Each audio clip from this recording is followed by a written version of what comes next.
Magandang hapon mga kapatid. Binabati ko muli sa pangalan ng ating Panginoong Jesucristo sa hapon pong ito. Muli tayo po ay makinabang muli sa kanyang salita. Ating buksan muli ang ating Biblia sa aklat ng Romans chapter 3 verse 23 hanggang verse 26. Romans chapter 3 verse 23 hanggang verse 26 ang ating teksto sa hapong ito sa pamagat ng paghatol ng Diyos at habag ng Diyos ay makikita po sa krus ni Kristo Jesus. Ating basahin, sapagkat ang lahat ay nagkasala at walang sinumang nakaabot sa kaluwalhatian ng Diyos, ngunit dahil sa kanyang kagandahang loob na walang bayad niyang ibinigay, sila ay tinuring na matuwid sa pamamagitan ni Kristo Jesus na siyang nagpapalaya sa kanila. Siya ang inialay ng Diyos bilang handog upang sa pamamagitan ng kanyang dugo ay mapatawad ang kasalanan ng lahat ng sumampalataya sa kanya.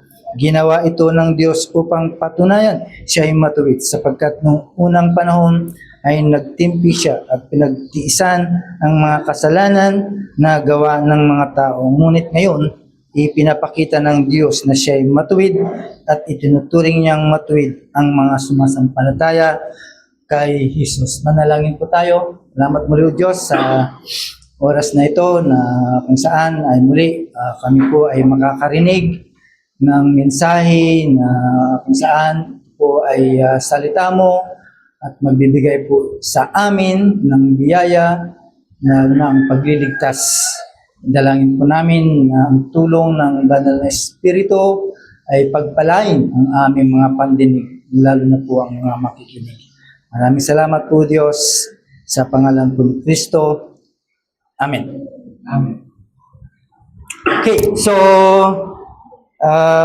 dito sa passage na ating binasa, na kung saan ay itinuturo po dito ang isang magandang balita ng biyaya na bukod tangi na makikita po natin dito sa aklat ng Romans.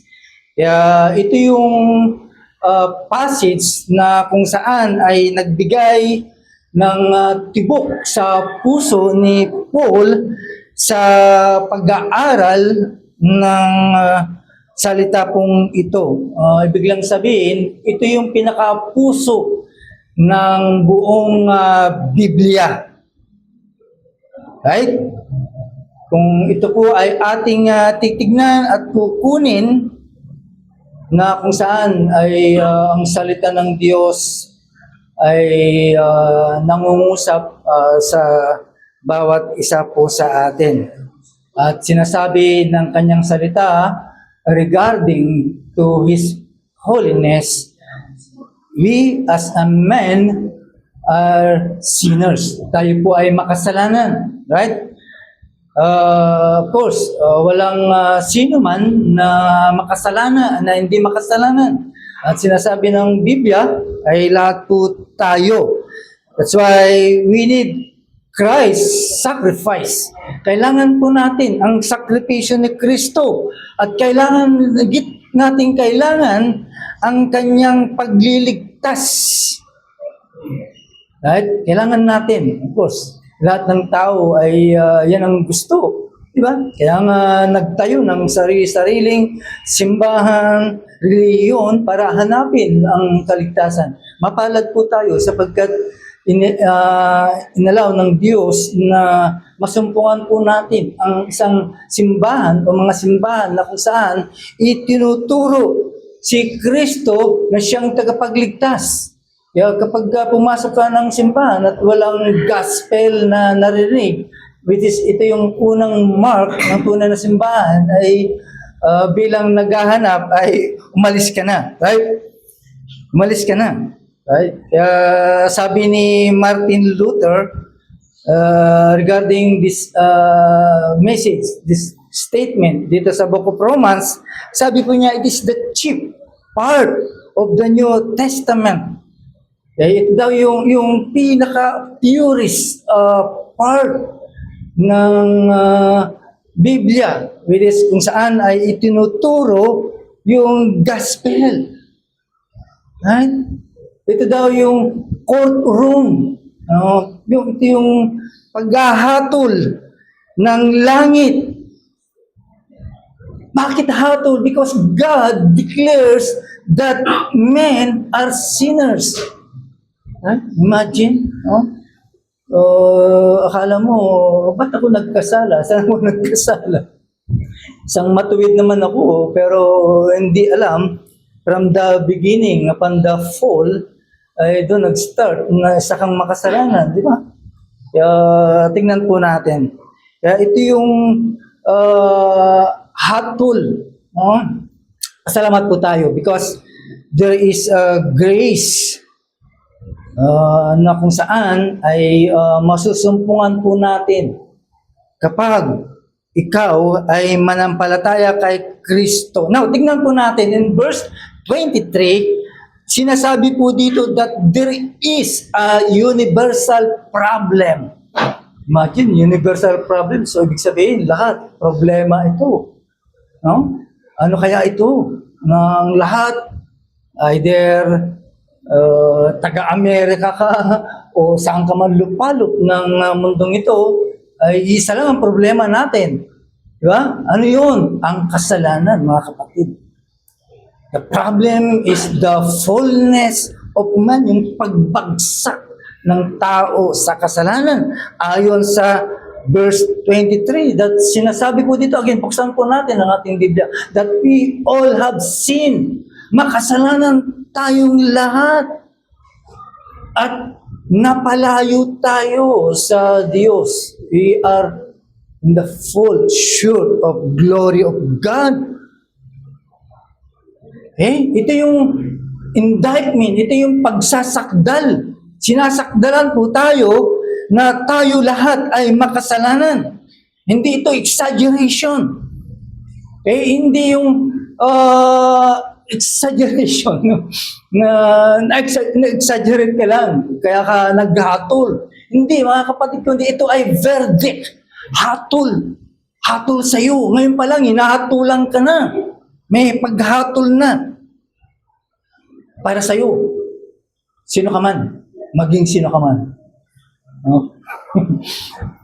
Kahit ikaw ay presidente o hari or magsasaka o ano man ang lahi mo, hintil ka man o Hudyo ka man, o sinasabi mong matuwid ka o isa kang mamamatay tao, makasalanan ka. Yan po yung verdict. Yan po yung hatol ng Biblia o ng Diyos sa iyo. Tandaan po natin, yung kasalanan na nagagawa ng tao ay hindi lamang po ito behavioral. Hindi nagkamali ako. This is not only a slip of behavior na nagkamali ka. Hindi. Ang kasalanan ay isa po itong pangkalahatang pagre-rebelde sa may kapal. It is against the Creator. Sinasalangsang mo ang Diyos. It is a rebellion against His authority.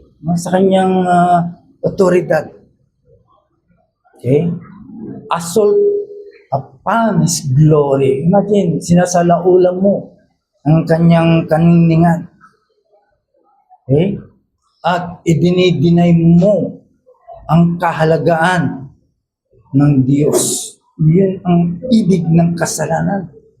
Hindi lang ito kasalanan na nagkamali ka, kundi malalim ang ibig sabihin po nito. That's why the word sin, ibig lang sabihin, sa ating pag-aaral, ang sin is hamartanyo. Hindi hermatanyo, kundi harmatanyo. You miss the mark. Ibig sabihin, nalihis ka. nalihis ka sa ibinigay ng Diyos na panuntunan. Hindi ito pagkakamali ng isang maninibat o archer na kung saan ay nanginig ang kanyang kamay kaya nalihis. Okay? Ang kanyang target, kundi it is a defiance. Pagsuway po ito, total defiance, pagsuway. Okay? Sa Diyos.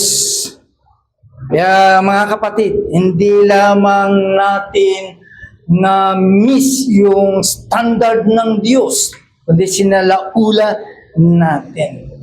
We reject the standard of God. Subukan mong i-reject ang standard ng gobyerno, anong gagawin sa'yo? Diba, kapag nahuli ka, kukulong ka. Diba? Kapag medyo mabigat-bigat, kapantay nun. Buti nga, sa Pilipinas, medyo mabait pa. Diba? Doon sa Saudi, ngipin sa ngipin. Pag pinatay mo yung tao, patay din ang kasabot ko nun. So, ibig lang sabihin, ganito po katindi yung kasalanan na meron po tayo. Okay? Kaya hindi lang ikaw, kundi ito ay sakop. No, yung sukat po nito na kung saan sinasabi po dito that we are all in the fall short of the glory of God. Okay? Tandaan, yung God's glory, it is radiant. No? Ibig lang sabihin po ito, pag sinabing God's glory, it is a perfection in His being. Perfectong Diyos po siya.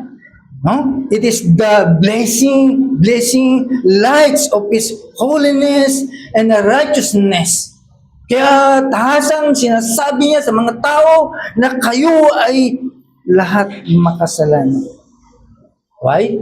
Because we are full sure. Na ibig lang sabihin, we have the lack morals of perfection. Kasi ang hinihingi ng Diyos, pag ako'y, sabi ng Diyos, I am holy. So you must be holy. No? Ibig lang sabihin, nalis po tayo.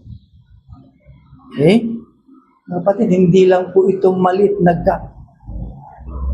It is a big and infinite gap. Walang katapusan na hadlang ng kasalanan mula sa Diyos. Kapag walang mamamagitan, dito, talagang mananatili ka sa galit ng Diyos at magiging enmity ka sa Diyos. Yung galit o yung enemy, magagawa pa ng paraan yun. Pero yung enmity, wala ng paraan.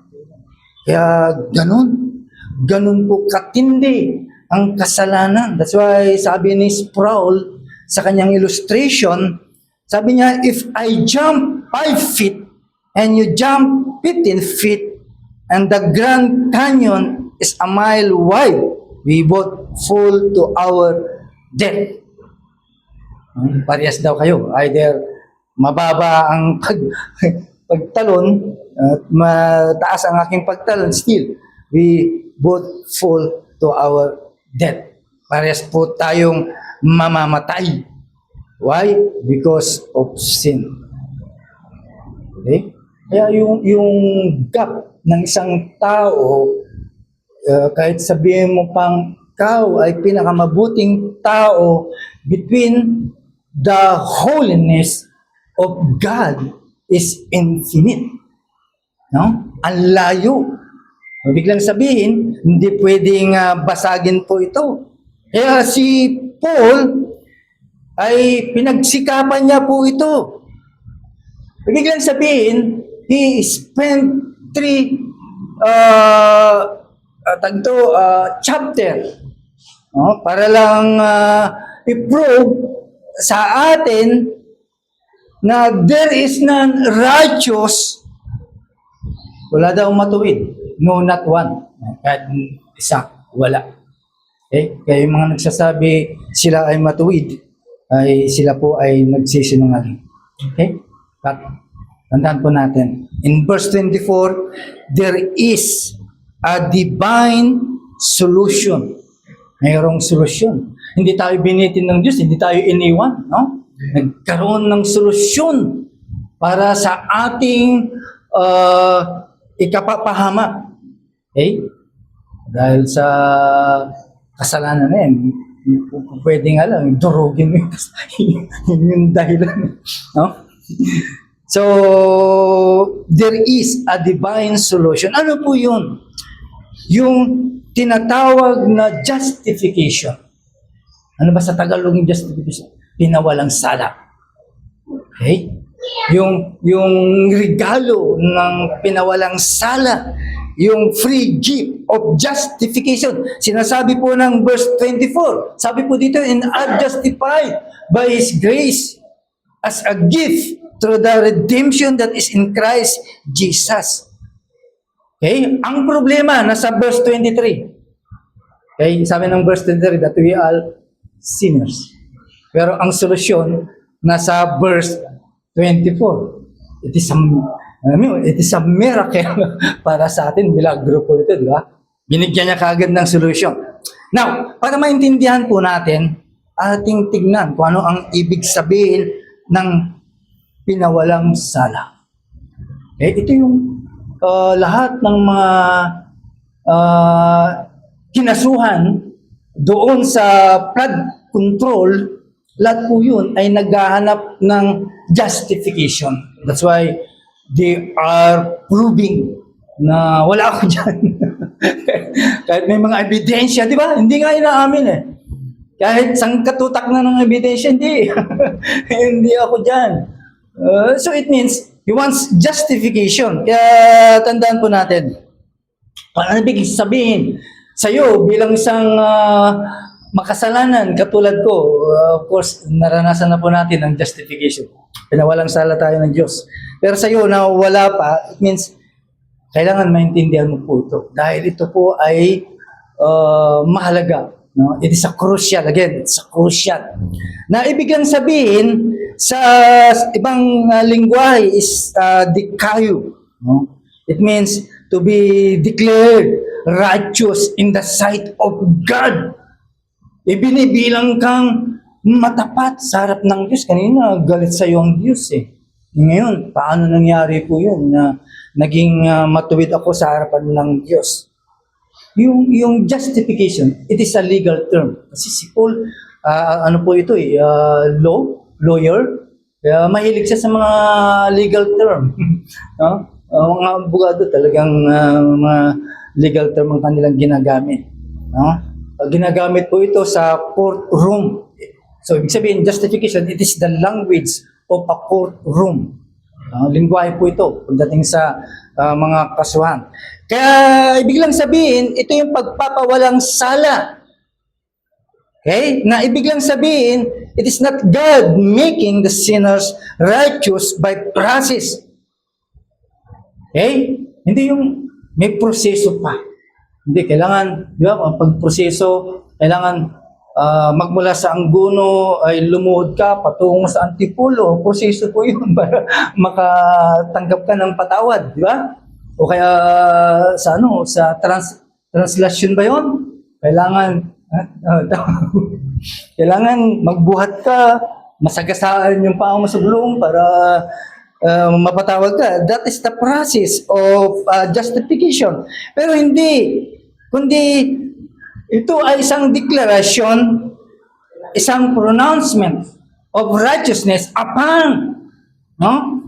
Kapag kinilala mo si Kristo bilang yung Panginoon na tagapagligtas. Inaamin mo na ikaw ay makasalanan and then humihingi ka ng tawad and then manampalataya. That is the pronouncement or declaring that you are justified. No? Kaya walang sala ka ng Diyos. Okay? The moment na kinilala mo si Kristo, pinapawalang sala ka ng Diyos. Ibig lang sabihin, yung kamandag ng kasalanan, yung consequences ng kasalanan, it means winala sa iyo. Okay? Ngayon, kung hindi ka pinapatawad pa, the moment na ikaw naman ay binawian na ng buhay at makasalanan kang namatay, of course, alam naman po natin, we believe that there is hell and there is an heaven. At ano po yun? Lahat po yun. No? Pinapaniwalaan po ng buong sanlibutan po yun. Di ba? So, this is a pronouncement and declaring that you are a righteous. The moment your faith lays hold on Christ, okay? Yung bagsak ng gavel na tinatawag, yung maso. Pag binagsak na yun, ibig sabihin, you are justified. You, bilang makasalanan, you are acquitted. But because, dahil hindi, innocent ako, hindi, no. But because of Christ's righteousness, you are pronounced, okay, na ikaw ay pinapawalang sala. Dahil sa righteousness ni Christ. Kaya nga, sabi ni MacArthur, in justification, God does not overlook sin. Kapag pinawalang sala ka na, ibig sabihin, hindi na tinitingnan ng Diyos ang iyong kasalanan. Eh, saan napunta yung kasalanan? Kung hindi na tinitignan ng Diyos, di ba? Eh, napunta dito sa tabi ko. Napunta kanino? Kay Kristo. Siya ang umako sa kasalanan. It transferred it to another. Kay Kristo. Right? No, tignan po natin kung saan nanggaling ang justification. What is the source of justification? Sabi po ng text, but by His grace as a gift. Okay? Dahil sa biyaya. Okay? Napansin nyo? Itong salitang grace, redundant to ito sa scripture. Bakit kaya ito ay laging inuulit? Grace by gift. Okay? At ito yung salita na kung saan pinagpatong-patong ni Paul para lang tignan, dalhin yung punto ng justification, which is hindi mo dapat matanggap. Right? Hindi ka naman dapat na ma-justify, di ba? Dahil makasalanan ka nga eh. Kahit anong gawin mo, kahit mag-load ka pa, kahit magkalyo ang tuhod mo dyan, eh, you cannot earn this justification. Di ba? That by the grace of God, we earn it. Okay? So, ibig lang sabihin, ang biyaya na ibinigay ng Diyos ay hindi ka binabigyan para lang ma-justify ka ng Diyos. Ibig lang sabihin, sometimes people trying harder para lang matanggap nila yung kanilang inihinging justification sa Diyos. Right? Buti na lang yung biyaya ng Diyos. Ibinigay si Kristo sa iyo na wala naman tayong dapat may offer sa Diyos kapalit ng mga kasalanan ginawa po natin. Biyaya ng Diyos. Okay? Wala tayong pwedeng iambag sa kaligtasan na nasayo o magiging sayo o papunta sayo. Di ba? Wala. Kundi yung kasalanan na meron ka. At yan ang mahalaga. Yan kapatid. Ano yung mga kasangkapan ng pagpapawalang sala na dapat nating makita? Through the redemption that is in Christ Jesus. Through the redemption. Ibig lang sabihin, it is a ransom payment. Ransom. Bayad. Okay? Ang ibig sabihin ng redemption, It is a ransom payment. Okay? Para maintindihan po natin, yung ransom pong ito ay ginagamit sa mga slaves. Halimbawa, merong kang kamag-anak na alipin at para may balik sa'yo, makauwi sa'yo, bayaran mo. Bayaran mo yung kung magkano, di ba? Yun. Para makawala sa bondage yung kamag-anak kong yun. So yan po ang ibig sabihin ng ransom. Yan din ang ginawa ni Kristo. So ibig sabihin si Kristo ang nagbayad sa ransom para sa iyo. Hindi si Satanas hindi si Satanas nagbayad.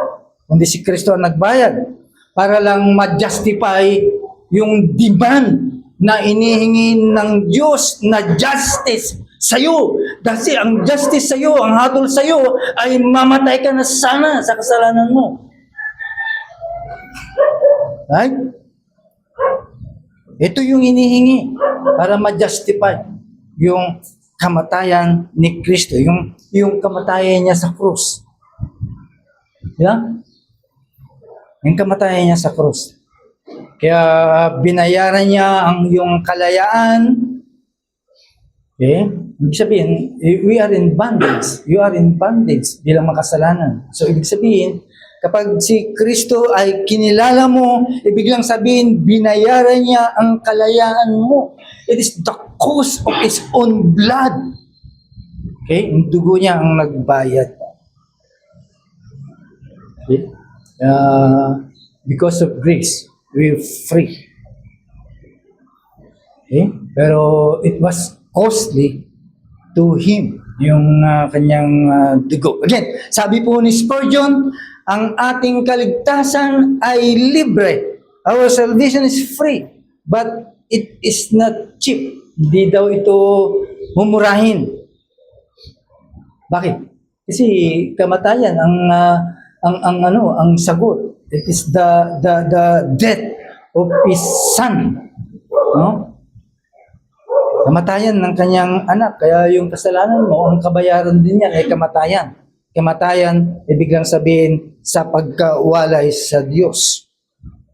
Right? Now, in verse 25 to 26, makikita po natin po dito yung demonstration kung paano ikaw ay napawalang sala, nagkaroon ka ng kabanalan dahil sa kabanalan ng Diyos. Okay? Makikita po natin yung demonstrasyon ng God's righteousness in verse 25 to 26. No? At sinasabi po dito, okay, ano ang purpose nito? Bakit mayroong kailangan pa ng krus? Kailangan pa ng mamatay si Jesus sa krus? Yeah? Pwede namang mamatay na ang ating Panginoon habang natutulog. At least nabalitaan na namatay ang Panginoon. Di ba? Pag nabalitaan na namatay ang Panginoon, para sa iyo, hindi at least alam natin. Pero bakit sa krus pa? Bakit tinatawag po nito na ito yung propitiation na tinatawag? Ito yung purpose ng cross na tinatawag ay yung propitiation. Okay? So, para maintindihan po natin, ang salitang propitiation sa ibang lingwahe is hilasterion. Okay? Mahalaga ito mga kapatid. It is one of the most important. Okay? Kaya lang, it is the most neglected naman. Okay? Na salita na matatagpuan sa kasulatan. So ano ibig sabihin nito? It means a sacrifice that satisfies wrath. Kanina sabi ko, galit sa iyo ang Diyos. Kailangan merong magsakripisyo. Right? Sino yun? Sino yun dapat magsakripisyo? Hindi naman pwede si ikaw, si ako. Di ba? Dahil pares lang naman tayong makasalanan. So kailangan ang isa, no? Diyos na nagkatawang tao. Right? Kasi kailangan magkatawang tao po siya. Okay? Hindi pwede. Walang pwede. Hindi naman pwede yung iba. Kundi si Kristo lamang ang ang itinangi na siyang magiging kadahilanan para sa kaligtasan ng tao. Now, ano ang ibig sabihin po nito, mga kapatid? Yung proposition, it means a sacrifice that satisfies wrath. Doon sa cross, before si Christ, ibig lang sabihin, habang nakapako ang Panginoon, ay dala-dala niya yung bigat, yung tudong bigat ng galit o divine justice. Imagine, no? Ang Panginoong Kristo ang nagdala ng fury, yung divine fury. Okay? Na dapat para sa iyo bilang isang makasalanan, dapat ikaw ang ipako sa krus. Diba? Sino ba makasalanan? Tayo. Dapat tayo ipako sa krus. Okay? Kaya lang, merong isa, ito si Christ, siya ang nag-absorb ang galit dahil sa ating kasalanan. Dapat tayo ang dapat mapako sa cross. Sabi ni Sproul, at the cross, Jesus was the lightning rod for the wrath of God. Okay? Si Kristo daw ang liwanag sa galit ng Diyos. Right? Para mawala yung galit ng Diyos sa iyo, kailangan si Kristo.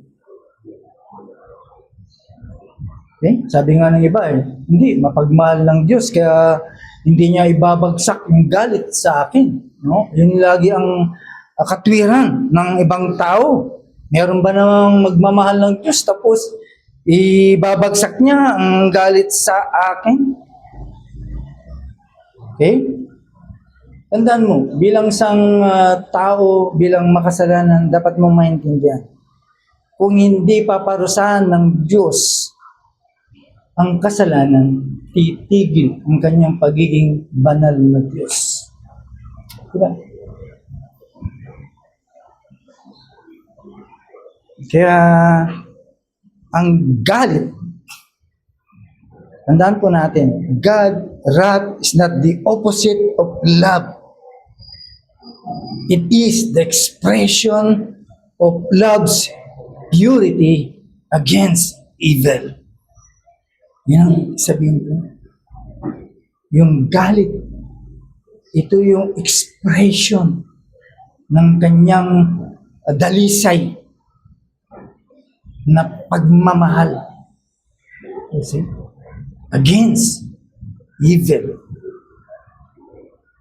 Kaya, alam niyo, sa cross, doon sa cross, kung saan napako ang ating Panginoon, nagsalubong yung galit at habag ng Diyos. Imagine. Naghalo yung galit at habag ng Diyos. Kaya hindi ito, ibig lang sabihin, yung hatol ay hindi sinantabi, kundi doon na fulfill, doon sa krus. Kaya nga bumagsak yung justice ng Diyos. Mga kapatid, makikita po natin yung kadalisayan, yung katunayan ng Diyos sa kanyang pagtitimpi dahil sa kasalanan. Imagine, dapat mamamatay na tayo dahil sobra-sobra na ang ating kasalanan. O baka talamak tayong makasalanan. But because of His divine forbearance, He had passed over former sins. Now, sinasabi mo, wala kang kasalanan. Hindi mo alam na merong former sin.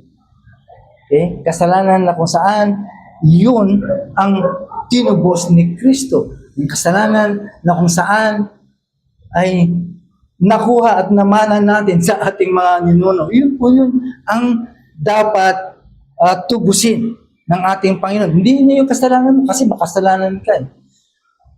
Kaya mo nagagawa po yun. Diba? Nakita naman po natin during centuries, past centuries, nakita po natin in the Bible, God forgive those sinners. Di ba? Pinatawad si Abraham, pinatawad si Moses, pinatawad si David. Okay?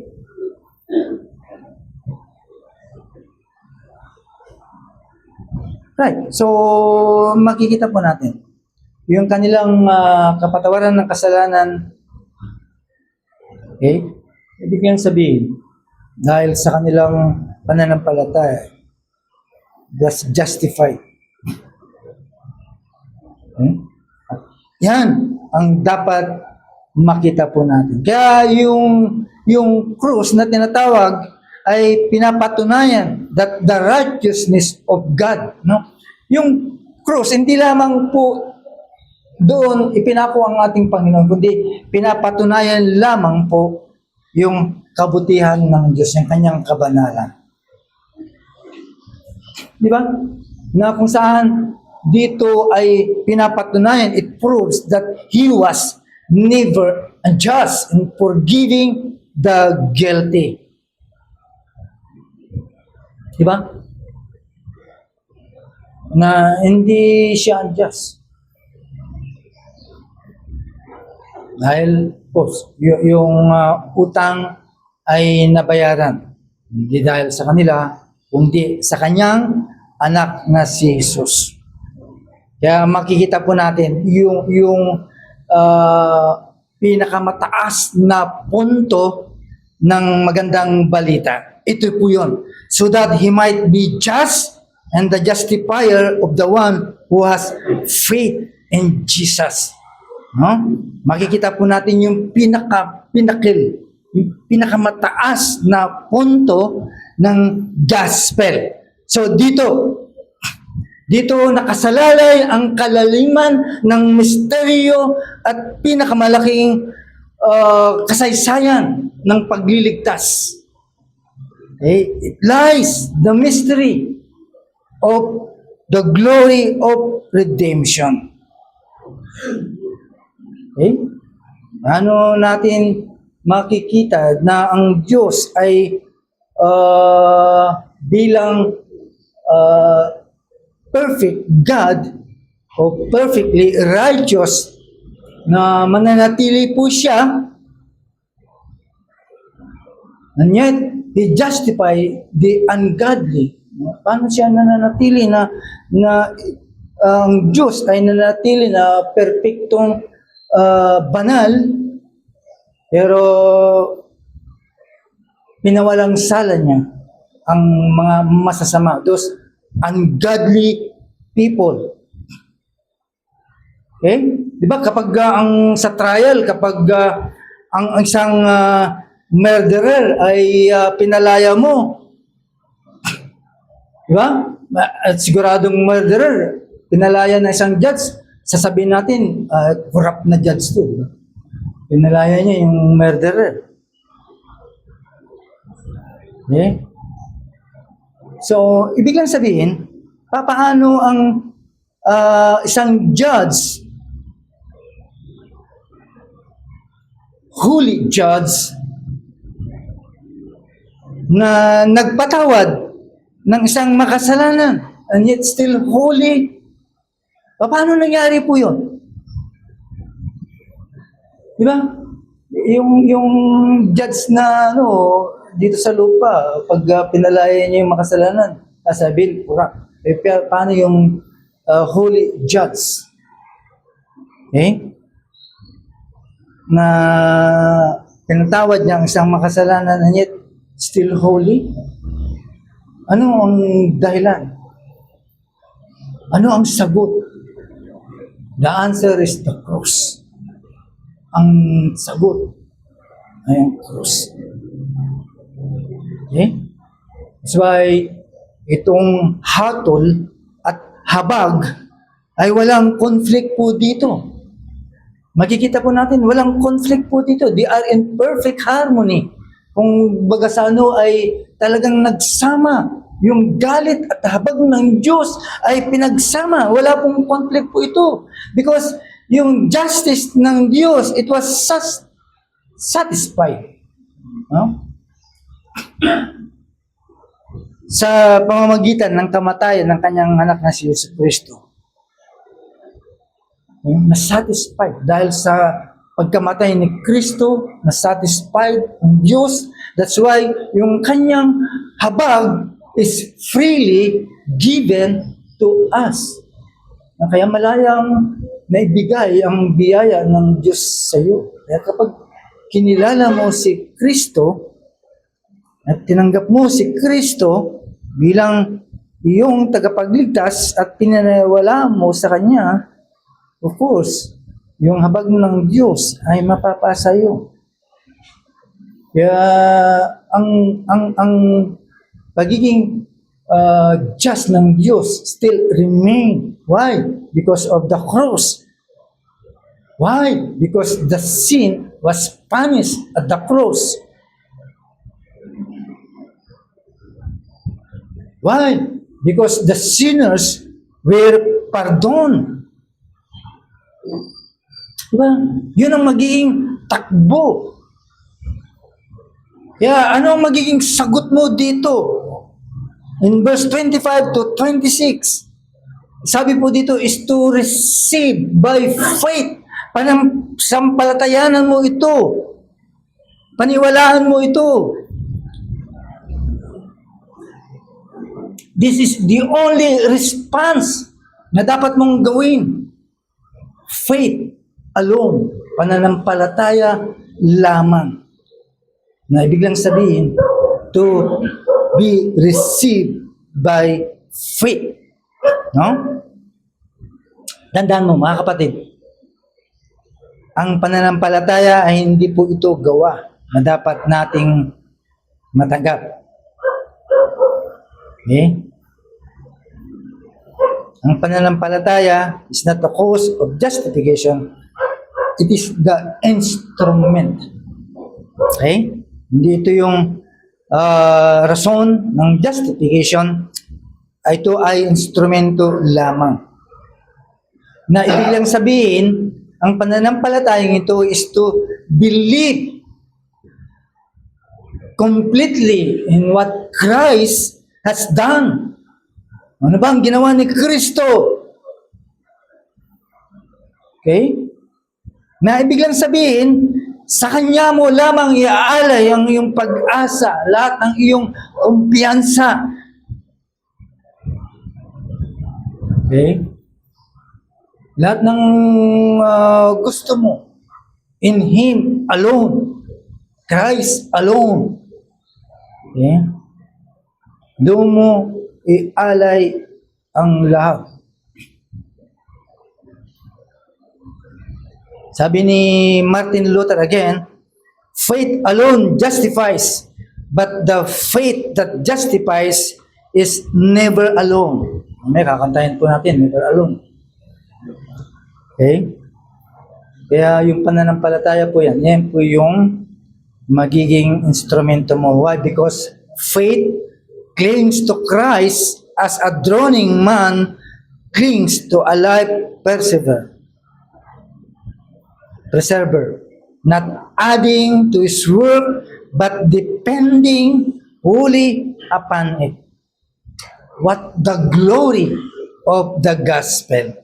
Mga kapatid, ang mensaheng ito ng passage na ito, hindi lamang po ito being forgiven. Okay? It is about God being glorified.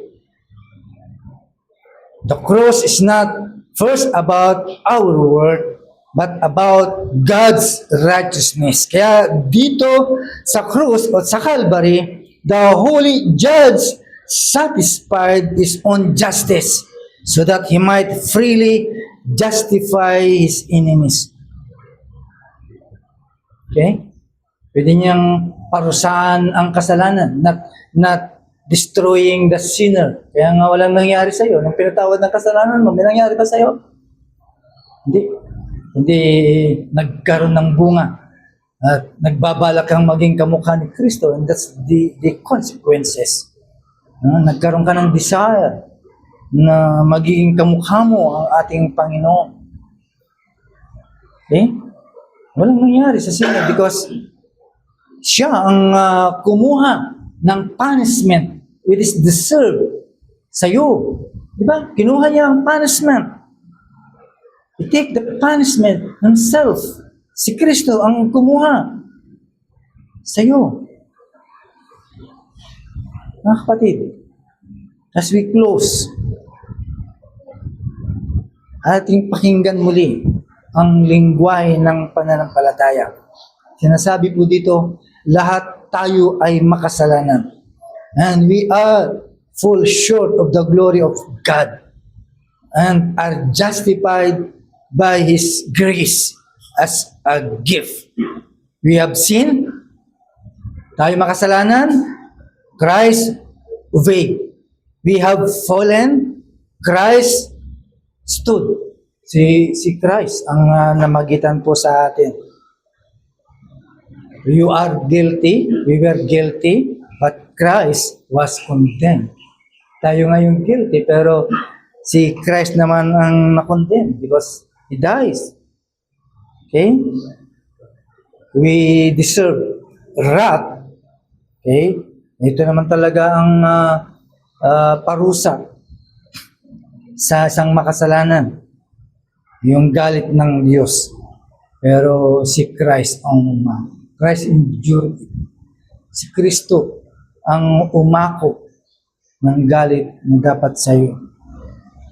Nagkautang ka sa Diyos dahil sa kasalanan. Pero binayaran ito ni Kristo in full. Kaya isa pong malaking kapalitan po ito ng gospel that our sin for His righteousness. Imagine.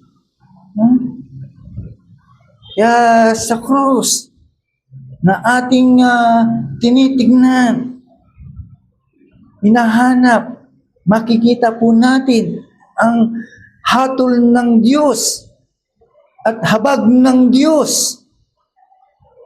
Okay? Na nagsalubong and kiss each other. Nagsama, pinagsama, nag-meet.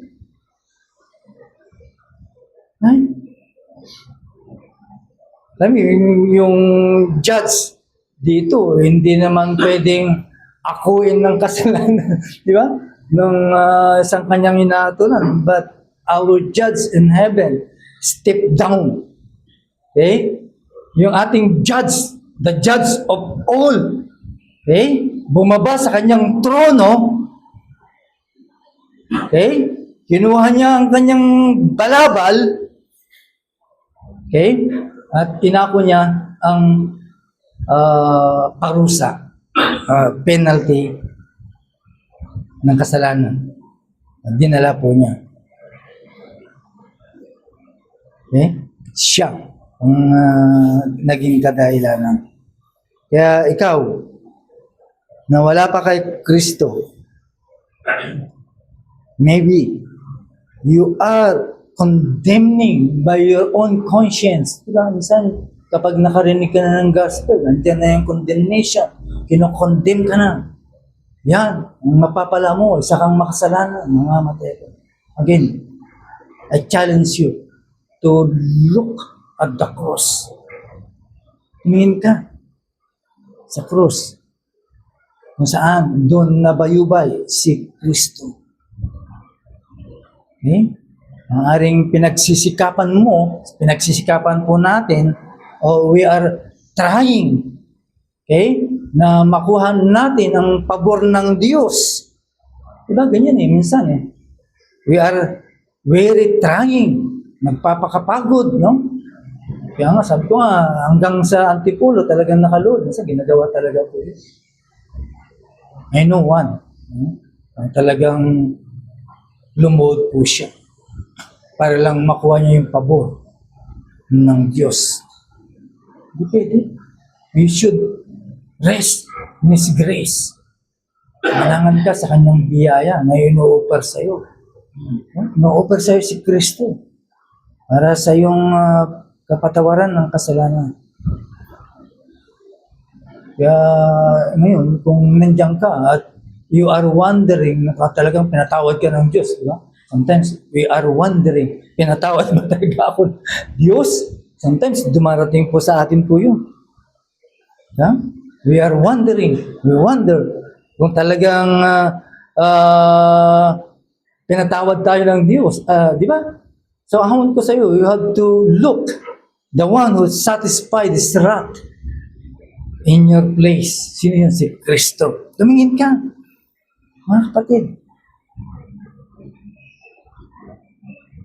Okay?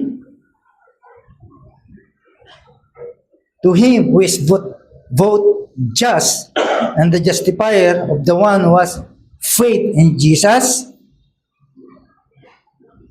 para sa kanya ang kapurihan. Manalangin.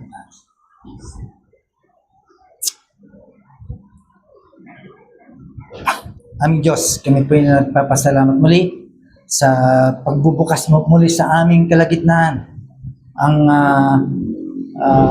magandang balita, gospel, that this gospel with this siyang dapat marinig ninuman na kung saan ang pure gospel ang siyang kadahilanan na maririnig po namin that Christ crucified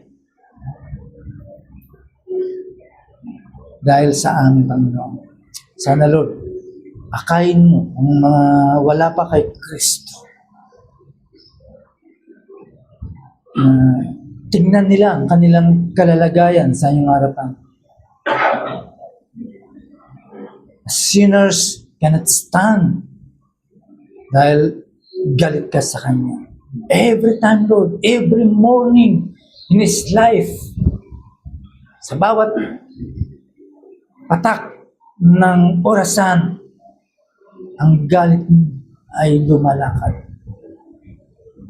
Kapag hindi po siya lalapit at kikilalanin si Kristo bilang justifier.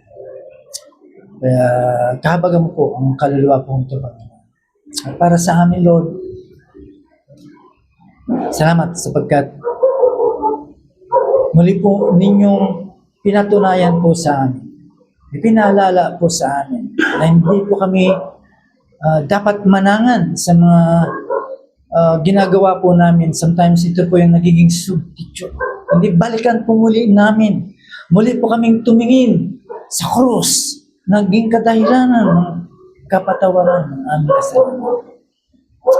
Sometimes, Lord, ninineglect po namin po sa mga nagkakaroon ng wondering sa kanilang isipan na kung talagang sila ay napatawad sa Diyos. Amin po, Lord, na tumingin po sila kay Kristo. Okay, Lord, maraming salamat sa biyaya ng mensahe na aming napakinggan. Purihin ka at pasalamatan ka. Pamindalangin sa pangalan po ni Jesus. Amen.